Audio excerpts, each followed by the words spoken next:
So we just really want to know, what would be that one piece of advice that you would give to the next runner-up to take over the Miss Kenosha helm? If there was one piece of advice that you can give them.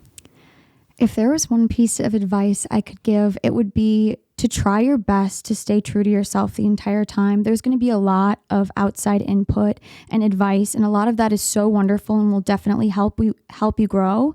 But staying true to you and being genuine, at the end of the day, nobody can ever take that essence of you away from you, and nobody can ever mimic that. So definitely try to stay true to you throughout the whole process. This is Jenna Zeihen, Miss Kenosha 2022, and you are listening to Line for Line Podcast. Look, the biggest podcast where you can learn them lessons. Line for line where you can learn from different sections. Made it out the mud, come tell your story, blessings. Never know who listening, never know who stressing. Devon gave you a voice, come speak your honest truth. Line for line, go bar for bar, it's up to you. Wanna talk sports, gov, and politics? Wanna talk about where you from and your accomplishments? Then Line for Line is really where you need to be. A platform that's really made for folks like you and me. You can find it all no matter what you seek. Whether you calling or you listening, tune in every week. This is Gianna Fleming, and you are listening to Line for Line Podcast. And I am here with our Miss Kenosha, Jenna Zeihen. And can you start by just telling us a little about yourself? Yes, so I'm Jenna Zeihen, Miss Kenosha 2022. I am 23 years old, and I just graduated from Carthage College with a major in communications and a minor in women and gender studies, actually this past Sunday. So that has been very exciting. Thank you. Yeah. And my social impact as Miss Kenosha is called Soul Space. And it's all about sharing your story and letting people know that your story and ideas matter. And it's about how the power of human connection can save and change lives. Nice. All right. So let's start off with just how did the run for Miss Kenosha get started? Like, how did you get into that? Yes. So it was New Year's Day of 2019. And I was sitting with my friend at a Starbucks, and I was talking about my New Year's resolutions, which normally I find are like kind of silly to do because I normally start them for like a month and then I stop. But my resolutions for that year were to just take more leaps of faith and try to make friends and just gain some more confidence. And I came across a Facebook post about the Miss Kenosha competition, and I had no idea it was a part of the Miss America organization at the time. I thought it was just for Kenosha, so I didn't know much about it at all. But I emailed the person whose name was on there, Joya Santarelli, and I got to talking with her about it, and she was like, you should totally join. But it was really close to before the competition was going to be held. So it was about 3 or 4 weeks until the competition. And she explained everything to me, and I just hit the ground running. I was one of 14 contestants in 2019, and I got first runner-up, which I was super excited about. A lot of people are like, Jenna, weren't you disappointed to like not win and get first runner-up? But to do that as my first try and gain the friends and the confidence that I did, that was why I did it. So I definitely walked away with a lot of wonderful knowledge and friendships, and it prepared me to come back and try again. Mm-hmm. Yeah, definitely. So then this year, so when was the competition this year? In January? It was in February. It was February 19th this year. Yeah. All right. So being Miss Kenosha, so in the pageant, you took first in the talent category, and you sang Warrior by Demi Lovato. Yes. And what inspired you to sing that song? So I actually had been practicing a different song for like months beforehand, and I was on a Zoom call with my voice teacher, Jeanette Rose, and she was like, do you like this song? Like, do you want to be singing it? And I was like, I don't know. Something just feels off. Like, I like this song. I like singing it, but I want something pertaining to my message more. Mm-hmm. And she was like, why don't you sing Warrior by Demi Lovato? Pull it up right now. Like, I don't know if you've ever heard it, but just start singing it. And I was like, girl, that was my alarm waking up every day in the 8th grade, like when I was really going through it.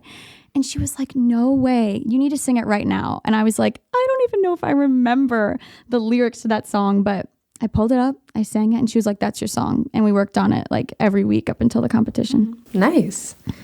So being Miss Kenosha, you do a lot of community outreach, right? Yes, and, yes. So what has been one of your most memorable or just favorite like community visits so far? Oh, that's so hard. Mm-hmm.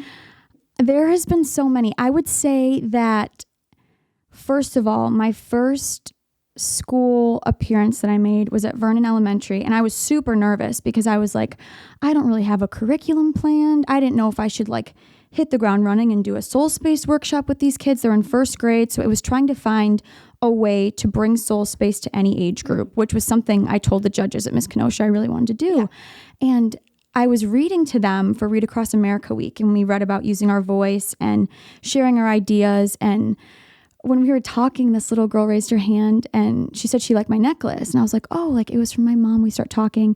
And she tells me that hers was from her mom and that she gave it to her when her dad passed away. And pretty soon the kids like just start raising their hands like, well, my dog died this last year, or like my aunt passed away, or my best friend moved away. And I was like, okay, let's all put our hands down.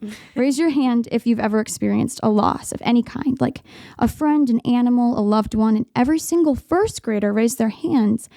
And I was like, did you guys know that like your whole class had gone through something like that? And they were like, no. And they all started talking amongst themselves of like, oh, I didn't know like that your dog died. I'm so sorry. And it was like, this is why I created Soul Space. I had no idea at the time that it was going to reach kids that were 6 or 7 years old in that way. But almost every school I've gone to, someone has been vulnerable enough to share about a loss they've had. And just the way that I can see it impact people from kindergarten all the way to 90 years old. Like I've met people of every age, and it's like this project doesn't have an age limit. So to be able to go into the community and see the impact it has on every kind of person from any walk of life has been the most important, impactful thing for me. Yeah. And I can definitely see on your face that you're very passionate about that. Oh my gosh, I'm so passionate about Soul Space. Yeah. All right, to kind of change the pathway a little here, how much would you say that self-esteem plays a role in winning or losing, whether that's in Miss Kenosha or just in life in general? That is such a good question. Oh my gosh. It really is one of the hardest, most challenging things, I think, especially I'm sure you can understand, like as like a young woman, especially, it can be so difficult to have good self-esteem. And for me, it started with really like trying to fake it till I make it, because I was so lost in insecurity and lacking confidence. But I think whatever goal you're trying to achieve, if you go into it with the mindset of knowing who you are, what you value, and who you really are at your core, or at least acknowledge that you're on the road to finding that any success or failure won't change that. So I knew that it could be my time to be Miss Kenosha, because whether I walked away with that crown or not, my life mission and what I was doing wasn't going to change. Like Jenna wasn't going to change with or without a crown. And once I got to that place with my self-esteem, I think it really allowed me to just unlock my full potential. Yeah. So a lot of people see you obviously as Miss Kenosha as a role model, a leader, a mentor. So who would you say is one of your personal role models? Oh my goodness, that's so hard. There's literally so many people that I can think of, but for me personally, and I know a lot of people say that it's their mom, but it's my mom for me. Like that woman has given up so much of her life to help me. And during my chronic illness journey, especially, like I literally wouldn't be here without my mom. Like she advocated and fought for me when I didn't have the physical ability to do so myself. And so I really owe everything to her. Yeah.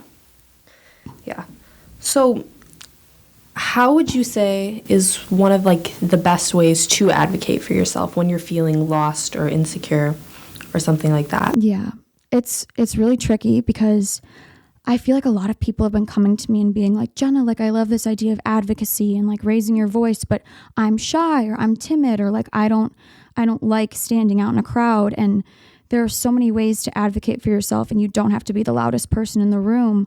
But just to at least have one person in your corner that you trust, even if you can't express it like word for word, having a code word, or even with some of my friends, I have a code emoji.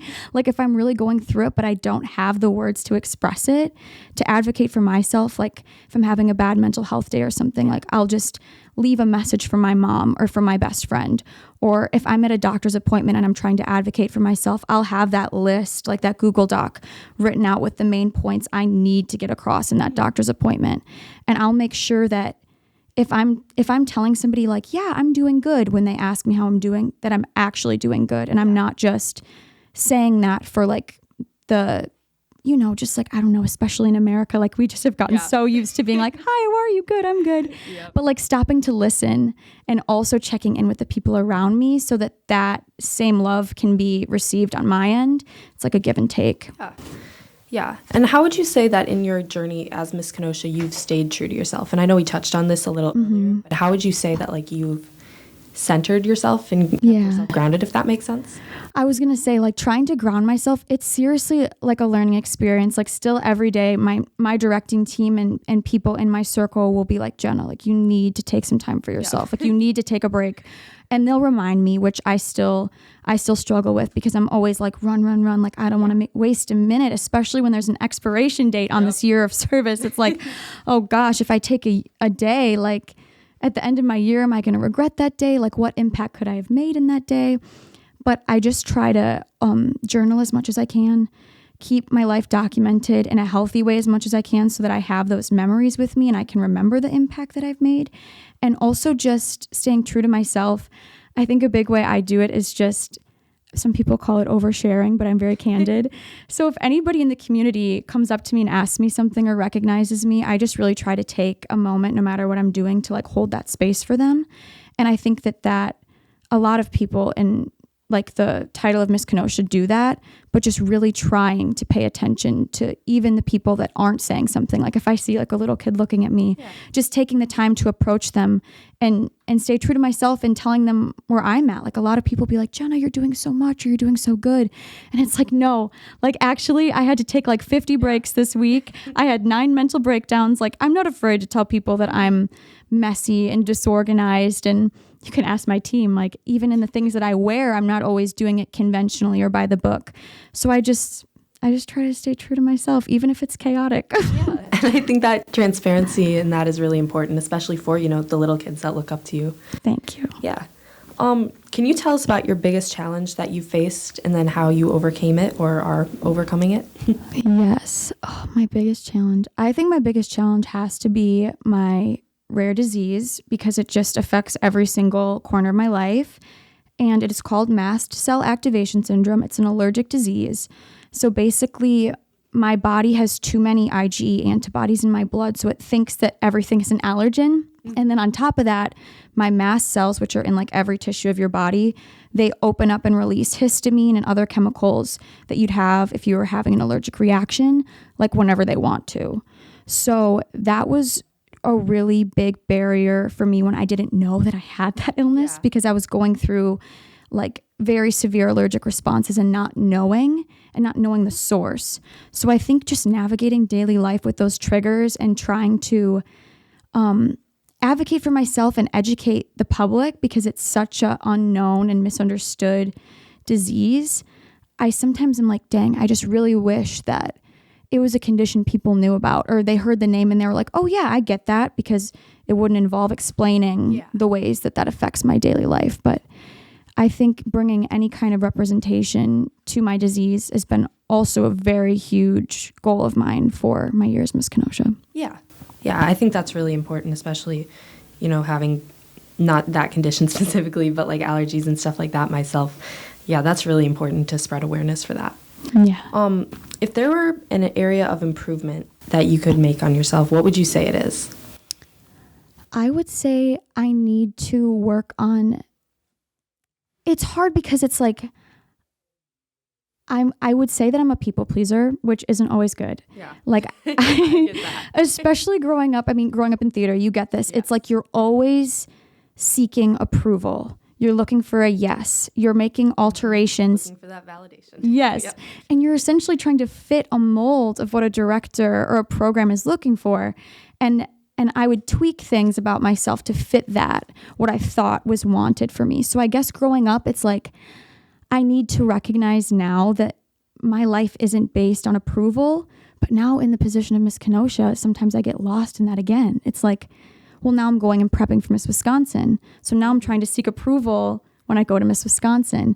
And it's like, I don't want my life to be based on the approval of strangers anymore. So I guess kind of dismantling that mindset has been like my biggest character flaw, I feel like, but it's a process.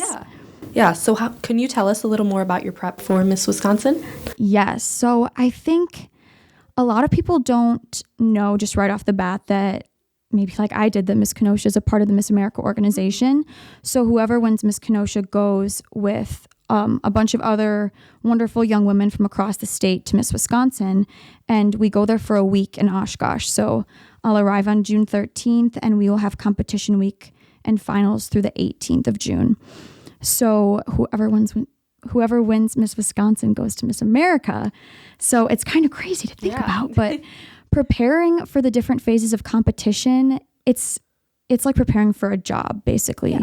And Miss America has kind of shifted into this new idea, Miss America 2.0, which is very much based in intelligence, being ready for a job, like being ready to represent a brand and be a networker. So it's really cool because it's not a beauty pageant. It's not a beauty competition.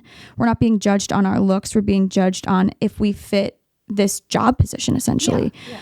So I've been prepping for talent, which I will be singing. So working on my song, working on walk. I have a social impact pitch. So I'll be able to give a 40-second kind of description of Soul Space to the audience and the judges to kind of sell my point and prove that I can carry that out statewide. Just kind of trying to figure out strategy, marketing, everything that I will do for Soul Space in my year if I were to be Miss Wisconsin, but also just doing that work because that's the work I'm doing for Soul Space regardless of Miss Wisconsin. Yeah. So that's really awesome that no matter what, that I'm already putting in that work. And then interview prep. I'd say interview prep is the most important thing. Staying up to date on current events, being able to answer anything about my resume and Soul Space, myself, anything happening in the world. And yeah, so we just prep. It's like prepping for a job, but also trying to take that time to look inward and really know why I'm competing, why I want this, why I'm doing Soul Space in the first place. Yeah, definitely. So kind of bringing it back to the kids, I know in the past couple of months, weeks in your time as Miss Kenosha, you've gone to see, Children's Theater Academy's performances. You've seen St. Joe's. You've seen High School Musical at the Rhodey, which I was in. Yes, you did so good, Gianna. Thank you. What would you say has been one of your takeaways from those experiences, and especially just meeting with the kids and teenagers involved with those? Yes, it was so wonderful because I'd always wanted to be able to kind of go back into those spaces that really sculpted me as a child. Like going back to the Rhodey even to see a performance was so cool because I used to do shows there when I was little. Mm-hmm. And at CTA, really feeling like Children's Theater Academy set such a foundation for the way that I walk through the world, because it's like you have to find your voice. Like you're in a sea of other kids and you're making wonderful friends and relationships, but also like gaining so much knowledge. Like about communicating at such a young age. So to go back there and see all the little ones is just so special and so unique because most of those appearances weren't planned. They were kind of like, hey, Jen, like, will you come see the show? And of course the answer is always yes. So being able to support the arts in our beautiful community, the same organizations that supported me growing up, is so wonderful. And even seeing some of the kids that I saw at the Boys and Girls Club or at their schools, and then them remembering me and being like, oh, like now you're at 101 Dalmatians. I had a letter in my little box I carry around for a girl that I was going to bring back to the school. Mm-hmm. And she was actually in one of the shows. So when I saw her, I was like, oh my gosh, I have this letter for you. Yeah. So just having those like intertwined community connections with the youth has been like so fulfilling. Yeah. Yeah. And how would you say that, just explaining more on how theater as a child and teenager shaped you and who you are today? Yes. I was really always struggling with singing and dancing as a child. Yep. I was really, really struggling, but I loved music and I loved dancing. And I think it was hard for me at first because I didn't understand why I wasn't deemed necessarily as good at those things. Yep. Because I get that. It's one of those things where it's like, I always thought as a kid, like, if I'm having fun, then I'm good. And that isn't always the case. So it was a hard awakening for me as a child because I kind of just jumped into theater. Like, I didn't really have, like, my mom never signed me up for a play. I just came home one day and was like, Mom, I want to audition for a show. And when did you start theater? I was 10. It was Miracle on 34th Street at the Racine Theater Guild. So I was in a sea of these little girls who had resumes, like, packed with shows, and I came in my jeans and a t-shirt and read for the little girl in Miracle on 34th Street, and I got the role, which was wonderful. And just moving on from that, I think just the theater in Kenosha, it really helped me find my voice because there are so many wonderful like participants of things like KIPAC and CTA that come back and mentor the kids. Yeah, and I think looking up to those older kids really, really impacted me. And then being able to be one and see the impact, I'm sure you can agree. Like it is so wonderful. Because that's the stage I'm in right now where I see the kids that, you know, used to be like, oh yeah, those are the older kids that I'm looking up to. And now it's like, oh, I'm the older kid. Yes. Like, I'm the older kid. It's crazy because you know the people like in your mind, like, oh yeah, I saw them in this show 5 years ago or 10 years ago. And now you're that person. Like filling the seat as a role model, like when you don't even know it until an interaction like that happens, like I'm sure you can agree. It's like, whoa, like I need to do a good job for these kids. Like the ones who came before me did for me. Yeah, definitely. And so would you say that it's been easy or difficult or somewhere in between to just be a role model for those kids and just set that example? And how would you say the pressure affects you? Oh my goodness. Because I'm sure there's pressure that comes with that. Yes, sometimes I'm like, I tell my family, I'm like, it's a pressure cooker, and it's not anyone's fault. It's mostly people that are proud of you and supporting you and have your best interest in mind. But I even say, like, if I go to get coffee, it's like, you don't know if someone's listening to you. You don't know if they know who you are or recognize you and just aren't saying anything. So it's definitely been different for me. And I think I had to quickly realize, like, I'm not going to tone down who I am. Like if somebody sees me in public and hears my conversation, that's wonderful. That's great. And yes, it does put on the pressure because there are young eyes and there are old people too looking up to you. It's like, oh my goodness. But just being able to take the time to set aside that if somebody messages me or reaches out to me or sees me in public and they want to have a moment or talk to me, just to know that I'll always set that time aside for them has really helped me feel like I'm capable of being a role model, because at first it was like imposter syndrome. Yeah. Like I was crowned the next morning. I was in Common Grounds in my pajamas, literally trying to write up like what I was going to do. And I was like, Mom, how can I be a role model? Like, I'm just Jenna. And she's like, well, buckle up, baby. Like you already were, you just didn't recognize it. Mm-hmm. So it's like, growing up in theater and things like that, you don't even realize, like we were just saying, like you already are a role model. So kind of taking a step back and being like, okay, I just need to be myself and just do the dang thing was really helpful for me. Pressure-wise, the pressure still does break me sometimes, but it's definitely a balancing act, I guess you could say. Like, for example, the other night I was kind of freaking out because I was considering how qualified I was for the job of Miss Wisconsin. And I was considering, what have I done to get myself here? Like, how accomplished am I, like, to represent our state? And I was really trying to soak in what qualified being Miss Wisconsin. And I completely shattered to my friends. And I was like, I don't know if I'm qualified for this. And they were like, girl, it's just the pressure of everything. You have to stop overthinking. Yeah. And then I read this quote on Pinterest, and it was like, stop making up scenarios in your mind that nobody else is making for you. Then I was like, oh my gosh, like I'm literally making my own demise right now mentally by overthinking every single section of what I'm doing.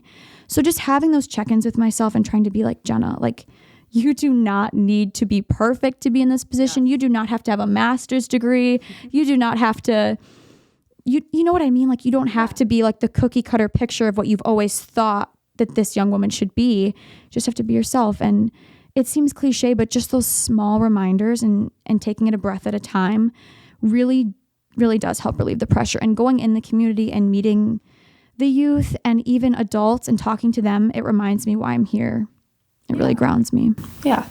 And so how would you say that, like, what are your ways that you find to cope with that pressure, whether it's, you know, just self-care, taking time to yourself, yes, ice cream, self-care, baby. Yes. Self-care. Everyone needs to have time for self-care. And even if that means, if you're like a Google Calendar person, like, put that in the calendar. Okay. And that was a hard pill for me to swallow at first, because again, like the rush of it all, I didn't want to miss out on anything.